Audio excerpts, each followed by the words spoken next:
ijaan arguu bakka seenaa faana keetiin laga jeenaa gaafa ongee gaafa qorraa barruu keetiin gaara qorraa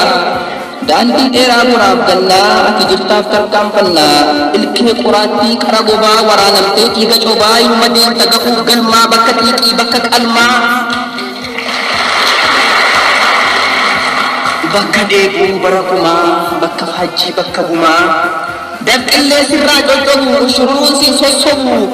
qullaa taatus abadaartee sinnaafistu diinna baatee baataa waadaa aabboo faayyoo miila xiiqii miila kaayyoo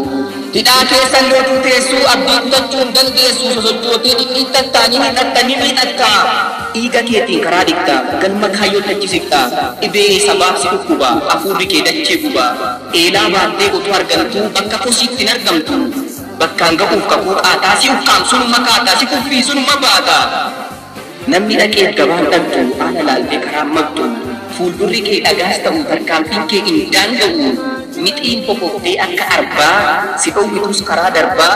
yoom gajjettee lafaa kaastaa irra jirti badduu baastaa inni kaayyoo dhugaa baatu immoo gidiraaf rakkoo obsee bakka yaade kan qabatii goromummaa cobsee urrii fuullee dhaabatu tulluu guddaan se'inaa bishaan si nyaachuu wayya malee riqicha diinni ijaareen lamatti hin ce'inaa arginee rarguuf jirra maal akka fiddu barri arginee rarguuf jirra maal akka fiddu barri umurii dheerattullee dhugaan kuffiistu darri kaleessa jirree irratti yommuu eebbalmaan keenyaa bineensi yaa'ee nyaatu guyyaa akka irraa kana dhiyootti waan arginu hin fakkaatu yoom duuna yoom hidhamnaaf dabareef dachaa baane waaqaaf lafaaf safuudha kunoo har'a baa'uu wajjin finfinnee keessa yaa'e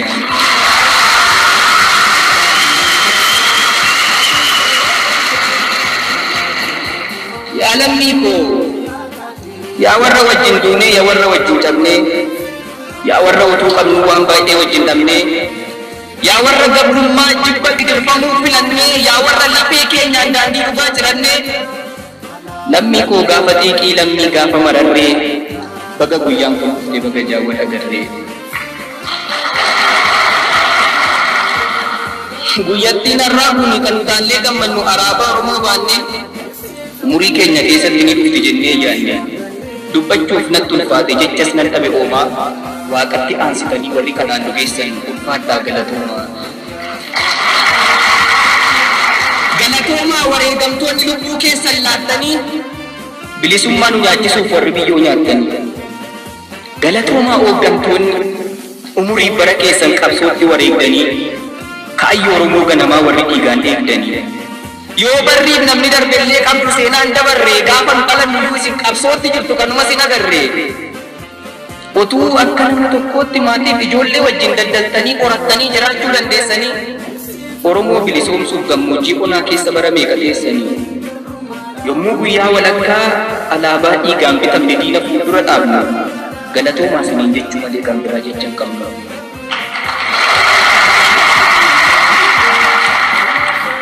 galatoomi yaa woboo wobooleen jadaggalaa goonni injifachuuf bahe duu injifatee galaa waan nyaattee dhugdu dhabdee yoo bultellee agabuu hin sodaanne hin baqanne warra reebuumna qabu takka dafqa guutummaa takka dhiigaan dhugjiistee bineensa wajjin jiraachaa oromoo kabachiistee galatoomi yaa qarree galatoomi yaa qeerroo gaachana uummataa kan hidhaaf ajjeechaadhaaf gad hin qabanne mataa lubbuu tokkittii keerra bilisummaa filattee xiiqiidhaan harka duwwaa qawwee dura dhaabbattee utuu si ajjeesanii utuu si gidirsanii qabsoo dhugaan finiinaa hin ta'u jettee diddee karooraaf kaayyoo diinaa kan bakkatti galchite dhaadannaa warra roorroo riqicha bilisummaa galatoomi yaa qeerroo galatoomaa hundinuu waanuma dandeessaniin fala dhugaa faltanii guyyaa akkasii akka garruuf kan aarsaa kaffaltanii ati immoo yaa diinaa yaa dhinaaftu yaa warra ajjeestee bartee yaa warra nyaattee bartee yaa warra saamtee bartee arra meerreessa jirta booda maalitti galtee waggaa lama fuuldura hiriira nagaa maanaan asitti nu garafte dullaa gaafa siidhan arra diddee dultuu maafatte gaafa qawwee fulee baattu boodan turre ati maali muka yaabbattees ta'uu as bahii nu ilaali bulguu nama nyaataa jechuudhaan maqaa isaa jijjiirtee abaawaatu balleessuuf bara meeqa micciirte inni ati waa'ee isaatiif dhaloota meeqaatama boolla du'aa seensite isa kaan qaama cirte isa kaan ma seensite